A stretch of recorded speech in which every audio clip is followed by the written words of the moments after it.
Good afternoon. Oh, I'm sorry. Okay, guys.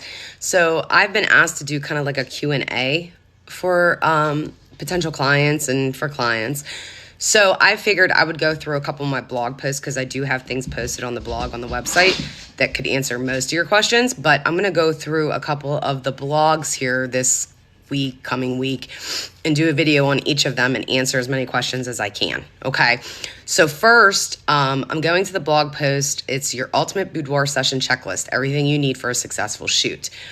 Okay, so wardrobe essentials, that includes lingerie sets, bras, panties, matching sets, like a bralette and panty, bodysuit, teddy, robes, cover-ups, things like that. Okay, stocking, thigh highs, garter belts, accessories, jewelry. I said that weird. Heels and hair pieces. Okay, the hair pieces they're not important unless you're bringing like a veil or something for a bridal session. Typically, I don't use hair pieces, but I do have a bunch of hair ties at the studio because I oftentimes put people's hair in a pony during the session and then we take it back out, or in a bun. I do mess with the hair a lot, so I have things like that at the studio. Now, the wardrobe essentials is basically just like your staples for planning for the session, which I did a video about this about a month ago, that pack a bag. But if you plan on using just the client closet, you don't got to worry about any of this. That option is always available to you as well. And anything that you do bring, we will go through it together and I'll pick out what I think will work best. And if there's anything I need to pull from the client closet, I will. Okay. Hair and makeup prep. Okay. So schedule a hair appointment or a fresh cut, color touch up, or styling if you plan on coming with your hair styled. If you're coloring your hair, please do it at least 7 days before, especially if you're coming in and doing any of the wet sets, because a lot of the time the hair dye, especially certain colors, like I've had people with like orange hair or purple hair or things like that, it runs on your skin and it is not, I just can't edit that out because it's in with the water and all of that. So if you do that, please do it at least a week prior. Communicate with the makeup artist about your desired look. Absolutely. If you have something in mind that you want to do, let Morgan know when you show up and she will do her best to get it as close as possible. We do like to keep things, we're kind of on like a whole natural kick right now. And I think it's because the makeup is easily distracting. It's beautiful if you want to do a glamour shoot, you know, but the natural part, and I know you guys probably don't even notice, but like the past several months, we've been keeping things natural with the makeup, and it brings out your natural beauty. It's not overwhelming with makeup. You know what I mean? I would love to do a couple sessions without any makeup at all, or just foundation, maybe some mascara. So those things. Morgan knows what she's doing. She had struggled with some eyelash situations. I think we're finally get that taken care of. But other than that, I mean, and please, no shade to Morgan. She's fantastic. She really is fantastic at what she does. But that's something that she's been practicing a little more. She's great with doing them on herself, but she does struggle a little bit with lashes. And I think, honestly, that's the glue that I bought for her. We use latex-free glue in case anybody has any allergies.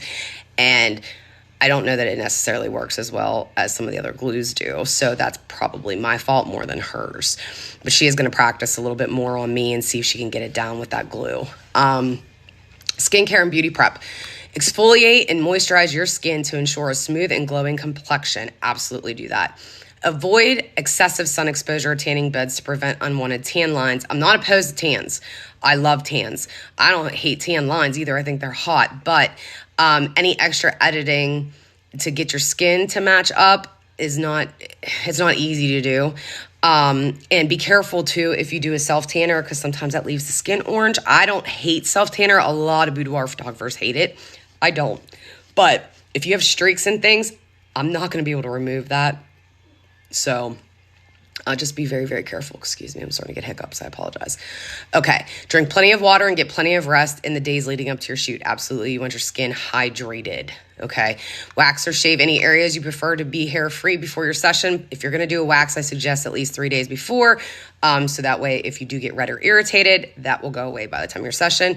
Although most of the time I can edit a lot of that out. When I do a simple skin smooth, a lot of the time it takes that out, but the red color, I would have to go in and hand edit. So if we can do that before the session, we should. Okay.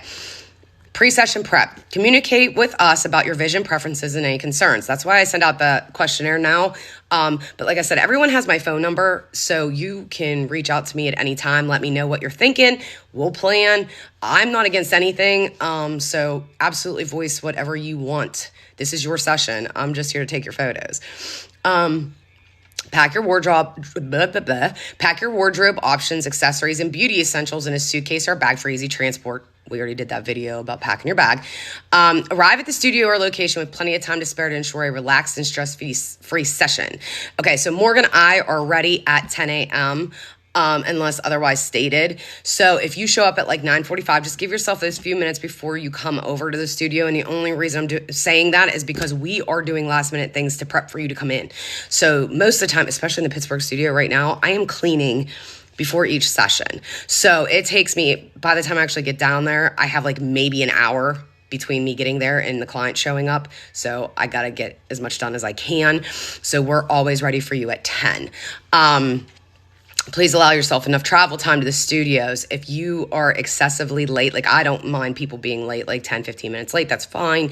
But if you're anywhere from like a half hour to an hour late, we are going to have to reschedule you.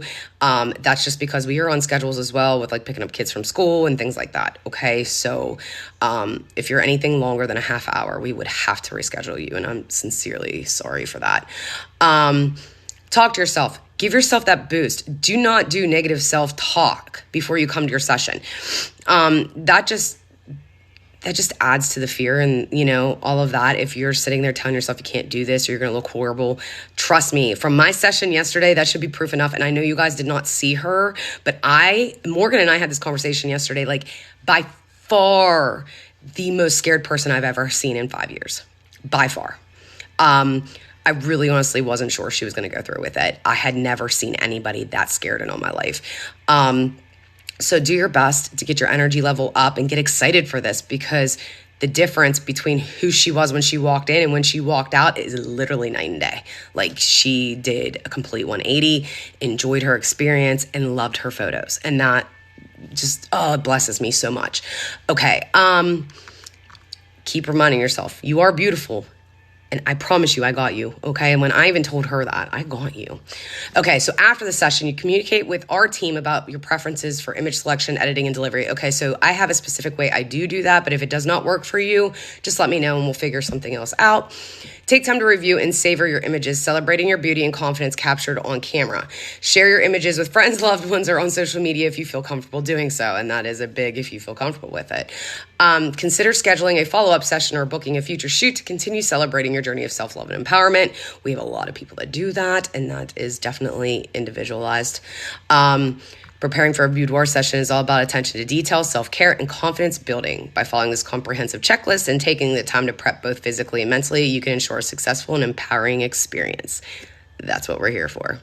Okay, so I'm going to make another video on what not to do before your session.